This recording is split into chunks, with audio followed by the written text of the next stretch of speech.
നമസ്കാരം, STV evening ന്യൂസിലേക്ക് സ്വാഗതം. ആദ്യം പ്രധാന വാർത്തകൾ നോക്കാം. ലൈഫ് നേട്ടത്തിൻ്റെ നെറുകയിലെന്ന് മന്ത്രി MP രാജേഷ്. മന്ത്രിയുടെ പ്രതികരണം രാജ്യത്തെ മികച്ച ഭവന പദ്ധതികളിൽ ഒന്നായി ലൈഫ് മിഷനെ നീതി ആയോഗ് തെരഞ്ഞെടുത്ത സാഹചര്യത്തിൽ ഫെബ്രുവരിയിൽ 5 ലക്ഷം വീടുകൾ പൂർത്തീകരിക്കും. ഇത് കൃത്യം കണക്കാണെന്നും സതീശൻ വയനാട്ടിലെ കോൺഗ്രസ് വീടുകളുടെ കണക്ക് പറഞ്ഞ പോലെ അല്ലെന്നും പ്രതിപക്ഷ നേതാവിനെ പരിഹസിച്ച മന്ത്രി. മദ്യത്തിന് പേര് നിർദ്ദേശിക്കാൻ സർക്കാർ ആവശ്യപ്പെട്ടിട്ടില്ലെന്നും എല്ലാം സർക്കാരിൻ്റെ തലക്കിടേണ്ടെന്നും MP രാജേഷ്. ഷൊർണൂർ നഗരസഭ സ്റ്റാൻഡിംഗ് കമ്മിറ്റികൾക്ക് രൂപമായി. സ്ഥിരം സമിതി അധ്യക്ഷന്മാരെ തിങ്കളാഴ്ച തിരഞ്ഞെടുക്കും. UDF ഭരിക്കുന്ന പുത്തന്നൂരിൽ ക്ഷേമകാര്യ സ്റ്റാൻഡിംഗ് കമ്മിറ്റി LDFന് വൈസ് പ്രസിഡന്റ് സ്ഥാനത്തെ ചൊല്ലി പഞ്ചായത്തിൽ കോൺഗ്രസിനകത്ത് അസ്വാരസ്യം. ഒറ്റപ്പാലത്തെ നഗരസഭാ സാംസ്കാരിക നിലയത്തിൻ്റെ 90% പ്രവൃത്തികളും പൂർത്തിയായി. 5.5 കോടിയുടെ സാംസ്കാരിക നിലയം നഗരസഭാ മാർക്കറ്റ് ഷോപ്പിംഗ് കോംപ്ലക്സിന് സമീപത്തെ 62 സെന്റ് സ്ഥലത്ത് നഗരസഭാ അധികൃതർ സ്ഥലം സന്ദർശിച്ച പ്രവൃത്തികൾ വിലയിരുത്തി. ജൂൺ മാസത്തിൽ സാംസ്കാരിക നിലയം തുറന്നു കൊടുക്കുമെന്ന് ചെയർപേഴ്സൺ. വാർത്തകളുടെ വിശദാംശങ്ങളിലേക്ക്. ഇടത് സർക്കാരിൻ്റെ ഭവന പദ്ധതിയായ ലൈഫ് നേട്ടത്തിൻ്റെ നെറുകയിലെന്ന് മന്ത്രി MP രാജേഷ്. രാജ്യത്തെ മികച്ച ഭവന പദ്ധതികളിലൊന്നായി ലൈഫ് മിഷനെ നീതി ആയോഗ് തെരഞ്ഞെടുത്ത സാഹചര്യത്തിലാണ് മന്ത്രിയുടെ പ്രതികരണം. ഫെബ്രുവരിയിൽ 5 ലക്ഷം വീടുകൾ പൂർത്തീകരിക്കുക എന്ന ലക്ഷ്യത്തിലെത്തുമെന്നും MP രാജേഷ് പറഞ്ഞു. ഇന്ത്യയിൽ ഭവന നിർമ്മാണത്തിന് ഏറ്റവും കൂടുതൽ തുക നൽകുന്ന പദ്ധതിയാണ് ലൈഫ്. 6.5 ലക്ഷം വീടുകൾ നിർമ്മിക്കാനാണ് ഇതുവരെ കരാർ വെച്ചിട്ടുള്ളത്. ഫെബ്രുവരിയിൽ 5 ലക്ഷം വീടുകൾ പൂർത്തീകരിക്കുക എന്നതാണ് ലക്ഷ്യം. കുറഞ്ഞ ചെലവിൽ നടപ്പാക്കുന്ന ഭവന നിർമ്മാണ പദ്ധതികളിലാണ് ബെസ്റ്റ് പ്രാക്ടീസായി നീതി ആയോഗ് ലൈഫിനെ അംഗീകരിച്ചത്. ലൈഫ് മിഷൻ പൂട്ടുമെന്ന് പ്രഖ്യാപിച്ച UDFന്റെ പ്രതികരണം അറിയാൻ താൽപ്പര്യമുണ്ട്. വയനാട്ടിൽ പ്രതിപക്ഷ നേതാവ് വീട് വെച്ച് നൽകുമെന്ന് പറയുന്ന പോലെയല്ല ഫെബ്രുവരിയിൽ 5 ലക്ഷം വീടുകളുടെ നിർമ്മാണം പൂർത്തിയാകുമെന്ന് സർക്കാർ പറയുന്നതെന്നും MP രാജേഷ് പറഞ്ഞു. ലൈഫ് ഭവന പദ്ധതി ഒന്നാം LDF സർക്കാരിൻ്റെ കാലത്ത് ആരംഭിച്ചതാണ്. ആ ലൈഫ് ഭവന പദ്ധതി ഗംഭീരമായിട്ട് മുന്നോട്ട് പോവുകയാണ്. ഞങ്ങൾ പലതവണ പറഞ്ഞിരുന്നു, ഇന്ത്യയിൽ സമാനതകളില്ലാത്ത ഒരു ഭവന പദ്ധതിയാണിത് എന്നത്. ഇപ്പോൾ കഴിഞ്ഞ ദിവസം നീതി ആയോഗ് ഭവന നിർമ്മാണ പദ്ധതികളിൽ രാജ്യത്തെ ബെസ്റ്റ് പ്രാക്ടീസുകളിൽ ഒന്നായിട്ട് ലൈഫ് ഭവന പദ്ധതിയെ അംഗീകരിച്ചിരിക്കുകയാണ്. ചില ദേശീയ മാധ്യമങ്ങൾ അത് സംബന്ധിച്ച വാർത്ത കൊടുത്തിരുന്നു.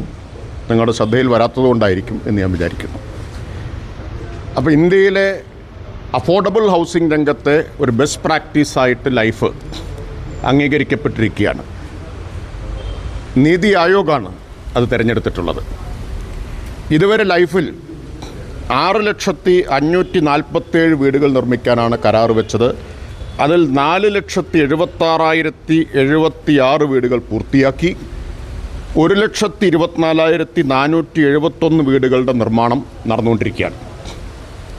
ഫെബ്രുവരിയിൽ ലൈഫ് ഭവന പദ്ധതിയിൽ 5 ലക്ഷം വീടുകൾ പൂർത്തീകരിക്കുക എന്ന നാഴികക്കല്ല് പിന്നിടും. അത് വിപുലമായി തന്നെ സംസ്ഥാനത്ത് ആഘോഷിക്കുകയും ചെയ്യും. ഇത് ബഹുമാനപ്പെട്ട പ്രതിപക്ഷ നേതാവ് വയനാട്ടിലെ കോൺഗ്രസിൻ്റെ വീടിൻ്റെ കണക്ക് പറഞ്ഞ പോലെയല്ല, കൃത്യം കണക്കാണ്. വടക്കാഞ്ചേരിയിൽ നിയമക്കുരുക്ക് കൊണ്ടാണ് ലൈഫ് മിഷൻ പദ്ധതി പൂർത്തീകരിക്കാനാകാത്തത്. UDFന്റെ മുൻ MLA ആണ് പ്രതിസന്ധി സൃഷ്ടിച്ചത്. നിയമക്കുരുക്കഴിച്ച് വടക്കാഞ്ചേരിയിലും പദ്ധതി യാഥാർത്ഥ്യമാക്കും. മദ്യത്തിന് പേരാവശ്യപ്പെട്ട സംഭവത്തിൽ സർക്കാർ അങ്ങനെ ആവശ്യപ്പെട്ടിട്ടില്ലെന്നായിരുന്നു മന്ത്രിയുടെ പ്രതികരണം. എല്ലാം സർക്കാരിന്റെ തലയിൽ കെട്ടിവെക്കേണ്ടെന്നും അത് കമ്പനിയും MDയും തീരുമാനിച്ചതായിരിക്കുമെന്നും MP രാജേഷ് പറഞ്ഞു. പുനരാരംഭിക്കുന്നതിന് ആവശ്യമായ തീരുമാനം സർക്കാർ എടുത്തു. നിയമക്കുരുക്കുള്ളത് കൊണ്ട് മാത്രമാണ്. ആ നിയമക്കുരുക്ക് സൃഷ്ടിച്ചതാരാ? വടക്കാഞ്ചേരിയിലെ മുൻ MLA ആയിട്ടുള്ള. അതാ ലൈഫിനോട് ഇവരെടുത്ത സമീപനത്തിൻ്റെ തെളിവാണിതെല്ലാം. വടക്കാഞ്ചേരിയിലെ മുൻ UDF MLA ആണല്ലോ ആ നിയമക്കുരുക്കിലേക്ക് അതിനെ വലിച്ചഴിച്ചത്. ആ ഒറ്റ കാരണം കൊണ്ടല്ലേ അത് പൂർത്തിയാവാത്തത്. സർക്കാർ തീരുമാനമെടുത്തു. പക്ഷെ അപ്പോഴും ഈ നിയമക്കുരുക്ക് പരിഹരിച്ച ശേഷം മാത്രമേ, ഒരു പരാതിയെ തുടർന്നുണ്ടായിട്ടുള്ള നിയമക്കുരുക്കാണ്, അതുമായിട്ട് മുന്നോട്ട് പോകാൻ പറ്റൂ. അതിനാവശ്യമായിട്ടുള്ള ഫണ്ട് അനുവദിക്കുന്നതിനും കണ്ടെത്തുന്നതിനും ഒന്നും പ്രശ്നമുള്ളതല്ല. അത് UDFന്റെ മുൻ MLA സൃഷ്ടിച്ച പ്രതിസന്ധി കൊണ്ട് മാത്രമാണ് വടക്കാഞ്ചേരിയിൽ ഇത് പൂർത്തിയാവാത്തത്. മറ്റ് പല ഫ്ലാറ്റുകളും പൂർത്തിയായല്ലോ. News bureau, Thrissur. ഷൊർണൂർ നഗരസഭാ സ്റ്റാൻഡിംഗ് കമ്മിറ്റികളിലേക്ക് അംഗങ്ങളെ തിരഞ്ഞെടുത്തു. 4 സ്റ്റാൻഡിംഗ് കമ്മിറ്റികളിലേക്ക് 6 അംഗങ്ങൾ വീതവും 2 സ്റ്റാൻഡിംഗ് കമ്മിറ്റിയിലേക്ക് 5 പേർ വീതവുമാണ് തെരഞ്ഞെടുത്തിരിക്കുന്നത്. തിങ്കളാഴ്ച സ്ഥിരം സമിതി അധ്യക്ഷന്മാരെ തിരഞ്ഞെടുക്കാനുള്ള തെരഞ്ഞെടുപ്പ് നടക്കും. 2 സ്ഥിരം സമിതി സ്റ്റാൻഡിംഗ് കമ്മിറ്റികളിലേക്ക് വനിതാ പ്രതിനിധികളെ നാമനിർദ്ദേശം ചെയ്യാത്തതിനെ തുടർന്നാണ് കഴിഞ്ഞ ദിവസം മാറ്റിവെച്ച തെരഞ്ഞെടുപ്പ് നടപടിക്രമങ്ങൾ വ്യാഴാഴ്ചയും നടന്നത്. റിട്ടേണിംഗ് ഓഫീസറുടെ നേതൃത്വത്തിൽ സ്ഥിരം സമിതിയിലേക്കുള്ള അംഗങ്ങളെ തിരഞ്ഞെടുക്കുന്ന തെരഞ്ഞെടുപ്പ് പൂർത്തിയാക്കി. 6 സ്റ്റാൻഡിംഗ് കമ്മിറ്റിയിലേക്കുള്ള അംഗങ്ങളെയാണ് തെരഞ്ഞെടുത്തത്. ധനകാര്യം, വികസനം, ക്ഷേമം, ആരോഗ്യം എന്നീ സ്റ്റാൻഡിംഗ് കമ്മിറ്റികളിലേക്ക് 6 അംഗങ്ങൾ വീതവും പൊതുമരാമത്ത്, വിദ്യാഭ്യാസ, കലാകായിക സ്റ്റാൻഡിംഗ് കമ്മിറ്റിയിലേക്ക് 5 അംഗങ്ങൾ വീതവുമാണ് തെരഞ്ഞെടുത്തിരിക്കുന്നത്. ധനകാര്യത്തിൽ Anuraj, PR Sheeja, T Seena, K Narayanan, Ramadevi, K Revathi എന്നിവരും, വികസനകാര്യത്തിലേക്ക് CK Soumya, Latha, KT Basheer, K Vinod, A Pradeep, EP Nandakumar എന്നിവരെയും, ക്ഷേമകാര്യ സ്റ്റാൻഡിംഗ് കമ്മിറ്റിയിലേക്ക് VC Sindhu, Baby Girija, Geetha, P Arun, VK Sreekrishnan, CS Suchitra എന്നിവരെയും, ആരോഗ്യ സ്റ്റാൻഡിംഗ് കമ്മിറ്റിയിലേക്ക് C Sandhya, M Murugan, MS Prasanna, Pushpalatha, Nisha Sasikumar, KK Gopi എന്നിവരെയും, പൊതുമരാമത്ത് സ്റ്റാൻഡിംഗ് കമ്മിറ്റിയിലേക്ക് M Rajitha, C Raveendran, Muhammad Ashiq, K Krishnakumar, E Rajagopalan, വിദ്യാഭ്യാസ സ്റ്റാൻഡിംഗ് കമ്മിറ്റിയിലേക്ക് T Bindu, A Gopakumar, Sini Manoj, EA Geetha, P Satheesh എന്നിവരെയുമാണ് തെരഞ്ഞെടുത്തിരിക്കുന്നത്. 5 സ്റ്റാൻഡിംഗ് കമ്മിറ്റികൾ CPM-നും വിദ്യാഭ്യാസ സ്റ്റാൻഡിംഗ് കമ്മിറ്റി BJP-ക്കും ലഭിക്കാനാണ് സാധ്യത. തിങ്കളാഴ്ചയാണ് സ്ഥിരം സമിതി അധ്യക്ഷന്മാരെ തെരഞ്ഞെടുക്കാനുള്ള തെരഞ്ഞെടുപ്പ് നടക്കുക. രാവിലെ 10:30 തെരഞ്ഞെടുപ്പ് നടപടിക്രമങ്ങൾ ആരംഭിക്കും. News centre, Shoranur. ഷൊർണൂർ നഗരസഭാ സ്റ്റാൻഡിംഗ് കമ്മിറ്റി അംഗങ്ങളുടെ തെരഞ്ഞെടുപ്പിൽ CPM-BJP സഖ്യം വ്യക്തമായി തെളിഞ്ഞിരിക്കുകയാണെന്ന് Congress parliamentary party leader VK Sreekrishnan ആരോപിച്ചു. പൊതുമരാമത്ത് സ്റ്റാൻഡിംഗ് കമ്മിറ്റിയിലേക്ക് BJP അംഗങ്ങൾ ഒന്നും മത്സരിക്കാതിരിക്കുകയും വിദ്യാഭ്യാസ സ്റ്റാൻഡിംഗ് കമ്മിറ്റി BJP-ക്ക് ലഭിക്കുന്നതിന് വേണ്ടി CPM അംഗങ്ങൾ മാറി നിൽക്കുകയുമാണ് ഉണ്ടായതെന്നും കോൺഗ്രസ് കൗൺസിലർമാർ പറഞ്ഞു. എന്തായാലും ഒറ്റ പ്രതിപക്ഷമേ ഇവിടെയുള്ളൂ, അത് കോൺഗ്രസ് ആണെന്നും ഓരോ വിഷയത്തിലും ശക്തമായി കോൺഗ്രസ് ആഞ്ഞടിക്കുമെന്നും VK ശ്രീകൃഷ്ണൻ പറഞ്ഞു. സ്റ്റാൻഡിംഗ് കമ്മിറ്റി അംഗങ്ങളുടെ തെരഞ്ഞെടുപ്പ് കഴിഞ്ഞു. വളരെ വ്യക്തമായ രീതിയിൽ CPM-BJP-യുടെ സഖ്യമാണ് ഈ തെരഞ്ഞെടുപ്പിലൂടെ തെളിഞ്ഞിരിക്കുന്നത്. പൊതുമരാമത്ത് സ്റ്റാൻഡിംഗ് കമ്മിറ്റിയിലേക്ക് BJP അംഗങ്ങളൊന്നും മത്സരിക്കാതിരിക്കുകയും വിദ്യാഭ്യാസ സ്റ്റാൻഡിംഗ് കമ്മിറ്റിയിൽ BJP-ക്ക് ലഭിക്കുന്നതിന് വേണ്ടി CPM അംഗങ്ങൾ മാറി നിൽക്കുകയും ചെയ്തിരിക്കുകയാണ്. എന്തായാലും ഷൊർണൂർ നഗരസഭയിൽ ഒരു പ്രതിപക്ഷമേ ഉള്ളൂ, അത് കോൺഗ്രസ്സാണ്. ഇവിടെ CJP സഖ്യം വളരെ കൃത്യമായി പുറത്തു വന്നിരിക്കുകയാണ്. കോൺഗ്രസ് മാത്രമാണ് ഇവിടെ പ്രതിപക്ഷമുള്ളത്. ഞങ്ങൾ 5 പേരാണ്, ഞങ്ങൾ ആഞ്ഞടിക്കും. ഈ നഗരസഭയ്ക്ക് അകത്ത് നടക്കുന്ന ഓരോ വിഷയങ്ങളും ജനങ്ങളിലേക്ക് 5G സ്പീഡിൽ ഞങ്ങൾ എത്തിക്കും. ശക്തമായ പ്രതിപക്ഷമായി തുടരും. UDF ഭരണം നിലനിൽക്കുന്ന കുത്തന്നൂർ പഞ്ചായത്തിൽ ക്ഷേമകാര്യ സ്റ്റാൻഡിംഗ് കമ്മിറ്റി LDF-ന്. ഇതിനിടെ വൈസ് പ്രസിഡന്റ് സ്ഥാനത്തെ ചൊല്ലി കോൺഗ്രസ് പാർട്ടിക്കുള്ളിൽ അസ്വാരസ്യങ്ങളും നിലനിൽക്കുന്നുണ്ട്. പഞ്ചായത്തിൽ UDF-ന് തുടർഭരണം ലഭിച്ചു. 17 വാർഡുകളുള്ള പഞ്ചായത്തിൽ 9 കോൺഗ്രസ്, 7 CPM, 1 BJP എന്നിങ്ങനെയാണ് കക്ഷിനില. പ്രസിഡന്റായ അസീന കാസിം, വൈസ് പ്രസിഡന്റായി ഗിരീഷ് ബാബു എന്നിവരെ തെരഞ്ഞെടുത്തു. സ്ഥിരം സമിതി ചെയർമാൻമാരായി കോൺഗ്രസിലെ സംഗീത പ്രസാദ്, ആരോഗ്യ വിദ്യാഭ്യാസ സ്റ്റാൻഡിംഗ് കമ്മിറ്റി ചെയർപേഴ്സണായി ലതിക ഗോകുൽദാസിനെയുമാണ് കണ്ടിട്ടുള്ളത്. ക്ഷേമകാര്യ സ്റ്റാൻഡിംഗ് കമ്മിറ്റി CPM-കാരനായ NC അപ്പു മാസ്റ്റർക്കാണ് സാധ്യത. അതിനിടെ 2015 പഞ്ചായത്ത് വൈസ് പ്രസിഡന്റായിരുന്ന ഉമർ ഫാറൂഖ് ഇത്തവണയും മത്സരിച്ച് ജയിച്ചിട്ടുണ്ട്. ഉമർ ഫാറൂഖിനെ വൈസ് പ്രസിഡന്റാക്കാത്തതിൽ ചെറിയ അസ്വാരസ്യങ്ങളും നിലനിൽക്കുന്നുണ്ട്. പ്രസിഡന്റും വൈസ് പ്രസിഡന്റും ഒരേ സമുദായക്കാരായാൽ അത് പാർട്ടിക്ക് ക്ഷീണം ചെയ്യുമെന്നാണ് കോൺഗ്രസിന്റെ വിലയിരുത്തൽ. പക്ഷേ വൈസ് പ്രസിഡന്റ് സ്ഥാനത്തിരുന്ന് ഇപ്പോൾ കേവലം മെമ്പറായിരിക്കുന്നതിലെ അപാകത ഉമർ ഫാറൂഖ് പറയുന്നുണ്ട്. DCC-യുടെയും KPCC-യുടെയും ചാർജ് വഹിക്കുന്ന C പ്രകാശിൻ്റെയും നിർദ്ദേശത്തിൽ 2.5 വർഷം ഉമർ ഫാറൂഖിന് വൈസ് പ്രസിഡന്റ് സ്ഥാനം നൽകാമെന്ന ധാരണ ആയതായി പറയുന്നു. News bureau, Kottayi. ഒറ്റപ്പാലം നഗരസഭാ സാംസ്കാരിക നിലയത്തിൻ്റെ നിർമ്മാണ പ്രവൃത്തി പുരോഗമിക്കുന്നു. ജൂൺ മാസത്തിൽ സാംസ്കാരിക നിലയം ജനങ്ങൾക്ക് തുറന്നുകൊടുക്കും. Chairperson MK Jayasudha, vice chairman K Rajesh എന്നിവർ സൈറ്റിലെത്തി നിർമ്മാണ പുരോഗതി വിലയിരുത്തി. സാംസ്കാരിക നിലയത്തിൻ്റെ പ്രവൃത്തി ദ്രുതഗതിയിൽ പുരോഗമിക്കുകയാണ്. നിലവിൽ ബാൽക്കണിയുടെ കോൺക്രീറ്റ് പ്രവൃത്തിയാണ് നടക്കുന്നത്. ഇത് കഴിഞ്ഞാൽ മേൽക്കൂരയുടെ ഷീറ്റ് മേയുന്ന പ്രവൃത്തി ആരംഭിക്കും. 90% പ്രവൃത്തികളും പൂർത്തിയായി കഴിഞ്ഞു. അവശേഷിക്കുന്ന പ്രവൃത്തിയും വേഗത്തിൽ പൂർത്തിയാക്കി 6 മാസത്തിനുള്ളിൽ സാംസ്കാരിക പ്രവർത്തനത്തിനും ഒത്തുകൂടാനുമായി നിലയം തുറന്നുകൊടുക്കാനാണ് ഉദ്ദേശിക്കുന്നതെന്ന് നഗരസഭാ chairperson MK Jayasudha vice chairman K Rajesh എന്നിവർ അറിയിച്ചു. സാംസ്കാരിക നിലയത്തിന്റെ പണി ഏകദേശം പൂർത്തിയായി വരികയാണ്. ഇപ്പോൾ നടന്നുകൊണ്ടിരിക്കുന്നത് ബാൽക്കണിയുടെ കോൺക്രീറ്റ് ആണ്. ഇനി റൂഫ്, ഷീറ്റുകൾ അങ്ങനെയുള്ള പ്രവൃത്തികളാണ്. ഒറ്റപ്പാലത്തുകാർക്ക് സാംസ്കാരിക പ്രവർത്തനങ്ങൾക്ക് നേതൃത്വം കൊടുക്കാൻ, ഒത്തുകൂടാൻ ഒരു ഇടമുണ്ടാക്കുന്നതിന് വേണ്ടി പി ഉണ്ണി MLA ആയിരിക്കുന്ന വേളയിലാണ് 5,38,00,000 രൂപ കേരള ഗവൺമെൻറ് ബഡ്ജറ്റ് വിഹിതം അനുവദിക്കുകയും ആയതിൻ്റെ പ്രവൃത്തി ആരംഭിക്കുകയും ചെയ്തത്. കഴിഞ്ഞ ഭരണസമിതിയുടെ കാലത്ത് പ്രവൃത്തി ആരംഭിച്ചു. പ്രവൃത്തി ഇപ്പോൾ അതിവേഗത്തിൽ പുരോഗമിക്കുകയാണ്. ഇന്ന് ബാൽക്കണിയുടെ കോൺക്രീറ്റിംഗ് ഇന്ന് നടന്നു വരികയാണ്. ഇനി കോൺക്രീറ്റിംഗ് പ്രവൃത്തിയുടെ ഏതാണ്ട് 90% ഇപ്പോൾ പൂർത്തിയായി കഴിഞ്ഞു. ഇനി ഷീറ്റ് റൂഫ് ഉൾപ്പെടെയുള്ള പ്രവൃത്തിയാണ് ബാക്കിയുള്ളത്. ഇത് കഴിഞ്ഞാൽ ഏതാണ്ട് ഒരു 6 മാസത്തിനുള്ളിൽ സാംസ്കാരിക നിലയം പൂർണ്ണമായും പ്രവൃത്തി പൂർത്തിയാക്കി തുറന്നു കൊടുക്കാൻ കഴിയുമെന്ന പ്രതീക്ഷയാണ് ഉള്ളത്. രാഷ്ട്രീയ സാംസ്കാരിക പരിപാടികൾ നടത്താൻ വിപുലമായ സൗകര്യങ്ങളോടുകൂടിയാണ് കെട്ടിടം നിർമ്മിക്കുന്നത്. നഗരസഭാ മാർക്കറ്റ് ഷോപ്പിംഗ് കോംപ്ലക്സിന് സമീപത്തെ 62 സെന്റ് സ്ഥലത്താണ് സാംസ്കാരിക നിലയം ഉയരുന്നത്. 5.38 കോടി രൂപ വകയിരുത്തിയാണ് നിർമ്മാണം. സംസ്ഥാന സർക്കാർ ബജറ്റിൽ ഉൾപ്പെടുത്തിയാണ് സാംസ്കാരിക നിലയത്തിന് തുക അനുവദിച്ചത്. 2 നിലകളിലായി 1000 പേരെ ഉൾക്കൊള്ളുന്ന വിപുലമായ കെട്ടിടമാണ് നിർമ്മിക്കുന്നത്. പാർക്കിംഗ് ഉൾപ്പെടെയുള്ള സൗകര്യങ്ങളും സാംസ്കാരിക നിലയത്തിലുണ്ടാകും. നഗരത്തിൽ സമ്മേളനങ്ങളടക്കമുള്ള പരിപാടികൾ നടത്താൻ നഗരസഭ ഓപ്പൺ ഓഡിറ്റോറിയം മാത്രമാണുള്ളത്. ബസ് സ്റ്റാൻഡിനോട് ചേർന്ന് കിടക്കുന്ന ഓഡിറ്റോറിയം ഇടുങ്ങിയതും പാർക്കിംഗ് സൗകര്യമില്ലാത്തതുമാണ്. ഈ പോരായ്മകൾ മുന്നിൽ കണ്ടാണ് എല്ലാ സൗകര്യങ്ങളോടും കൂടിയ സാംസ്കാരിക നിലയമെന്ന പദ്ധതിക്ക് രൂപം കൊടുത്തത്. നഗരസഭാ കൗൺസിലർമാരായ Suneera Mujeeb, PV സായികിരൺ, VS ശ്രീജുല, KT Vishnu, നഗരസഭാ സെക്രട്ടറി AS പ്രദീപ് എന്നിവരും സംഘത്തിലുണ്ടായിരുന്നു. News bureau, Ottapalam. വാഹനാപകടത്തിൽ പരിക്കേറ്റ് ചികിത്സയിൽ കഴിയുന്ന നിർധന കുടുംബത്തിലെ യുവാവിന് പഞ്ചായത്ത് അംഗത്തിന്റെ കൈത്താങ്ങ്. കേരളശ്ശേരി ഗ്രാമപഞ്ചായത്ത് അംഗം MP ശ്രീകുമാറാണ് ചികിത്സയിൽ കഴിയുന്ന കേരളശ്ശേരി ചോലയിൽ നൌഷാദിന് തനിക്ക് ലഭിച്ച ഓണറേറിയം വീട്ടിലെത്തി കൈമാറിയത്. കേരളശ്ശേരി ജുമാ മസ്ജിദ് ഖത്തീബ് അബ്ദുൽ സലാം ദാരിമിയും MP ശ്രീകുമാറും ചേർന്നാണ് തുക കൈമാറിയത്. BJP ജില്ലാ വൈസ് പ്രസിഡന്റ് കൂടിയാണ് MP Sreekumar. Ganga Bhagath, KU Naushad, YK Riyas, Y Naushad, Devadas Balan, CR Kumaran എന്നിവരും പഞ്ചായത്ത് അംഗത്തോടൊപ്പം വീട്ടിലെത്തിയിരുന്നു.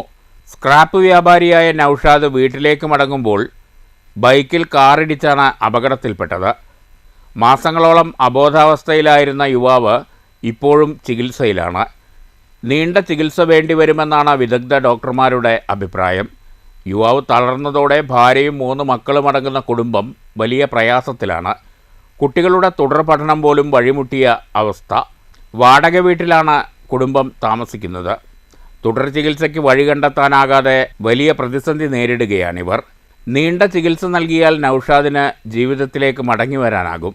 സുമനസ്സുകൾ കഴിയാവുന്ന സഹായമെത്തിക്കണമെന്ന് കേരളശ്ശേരി ജുമാ മസ്ജിദ് ഖത്തീബ് Abdul Salam ദാരിമിയും panchayat 7ാം ward member MP ശ്രീകുമാറും അഭ്യർത്ഥിച്ചു. വളരെ ഭാരിച്ച ചെലവാണ്.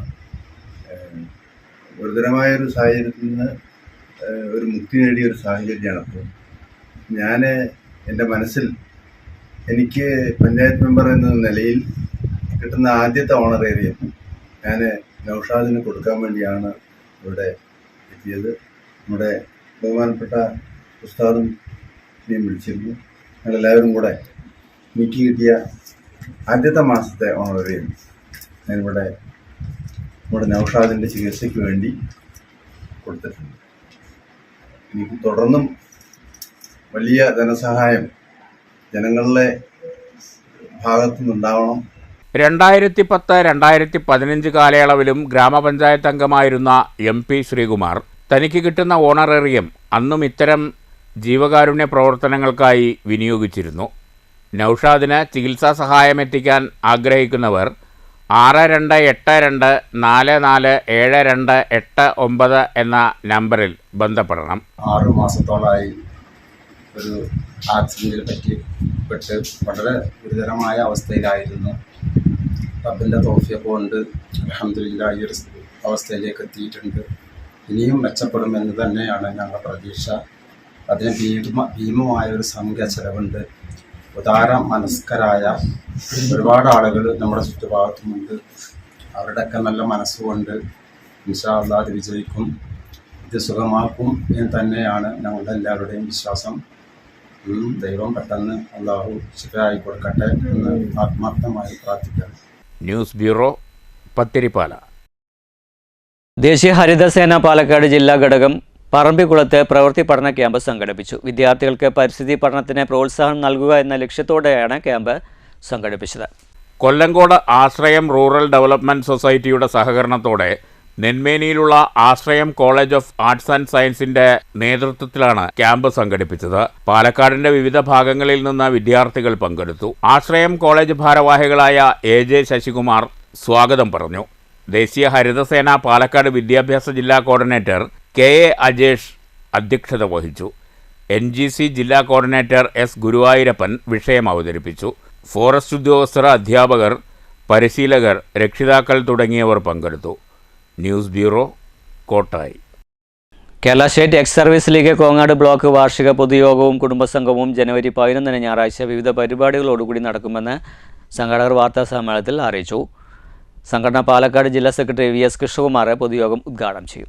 2026 ജനുവരി 11 ഞായറാഴ്ച ASASL കോങ്ങാട് ബ്ലോക്കിന്റെ വാർഷിക പൊതുയോഗവും ഗ്രഹസമ്പർക്ക സമാപനത്തോടനുബന്ധിച്ച് കുടുംബസംഘവും ആണ്.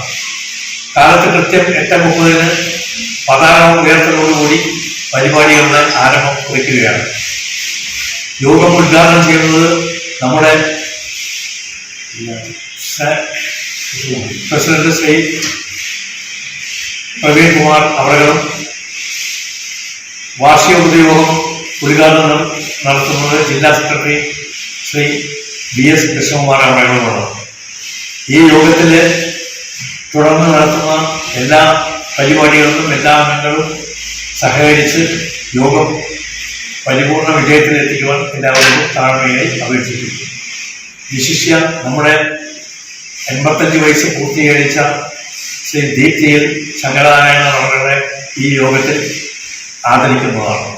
സംഘടന block president P Praveen Kumar അധ്യക്ഷത വഹിക്കും. ചടങ്ങിൽ രാവിലെ 8:30 മുതൽ 9:30 വരെ രജിസ്ട്രേഷൻ നടക്കും. PK രാജൻ അജണ്ട അവതരിപ്പിക്കും. തുടർന്ന് മഹിളാ വിംഗിന്റെ ഈശ്വര പ്രാർത്ഥനയും തുടർന്ന് അനുശോചനവും നടക്കും. Block vice president P Venugopal സ്വാഗതം ആശംസിക്കും. ജില്ലാ സെക്രട്ടറി VS കൃഷ്ണകുമാർ ദീപ പ്രജ്വാല നടത്തും. P വിശ്വനാഥൻ വാർഷിക റിപ്പോർട്ട് അവതരിപ്പിക്കും. K ഉണ്ണികൃഷ്ണൻ വാർഷിക വരവ് ചിലവ് കണക്ക് അവതരിപ്പിക്കും. ആദരിക്കൽ, ഉച്ചഭക്ഷണം, കലാപരിപാടികൾ എന്നിവയും ഉണ്ടാകും. ദേശീയ ഗാനത്തോടെ പരിപാടികൾ സമാപിക്കുമെന്ന് ഭാരവാഹികൾ അറിയിച്ചു. President P Praveen Kumar, secretary P Viswanathan, treasurer Unnikrishnan, P Venugopal, P Muraleedharan, PK Rajan, മഹിളാ wing president KL Vanaja, secretary P Sujatha എന്നിവർ വാർത്താ സമ്മേളനത്തിൽ പങ്കെടുത്തു.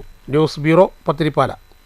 മണ്ണൂർ വിഷ്ണുമായ മന്ദിരം താലപ്പൊലി മഹോത്സവം ഭക്തിസാന്ദ്രം. ആഘോഷ പരിപാടികൾക്ക് നിരവധി പേർ പങ്കെടുത്തു.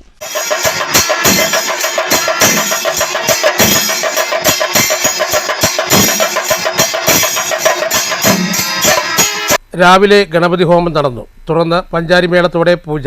10:30 ദേവീദേവന്മാരുടെ എഴുന്നള്ളത്ത്, പ്രസാദകൂട്ട്. വൈകിട്ട് വാദ്യാക്ഷങ്ങളുടെയും വേഷവിധാനങ്ങളുടെയും അകമ്പടിയോടെ വിഷ്ണുമായ മന്ദിരത്തിൽ നിന്ന് മണ്ണൂർക്കാവ് മൈതാനിയിലേക്ക് പുറപ്പെട്ടു. വൈകിട്ട് 5 മണ്ണൂർ ക്ഷേത്ര മൈതാനിയിൽ വാദ്യമേളങ്ങളും കലാരൂപങ്ങളും അണിനിരന്നു. നിരവധി വേഷവിധാനങ്ങളും കലാരൂപങ്ങളും കാണികൾക്ക് കൗതുകമായി.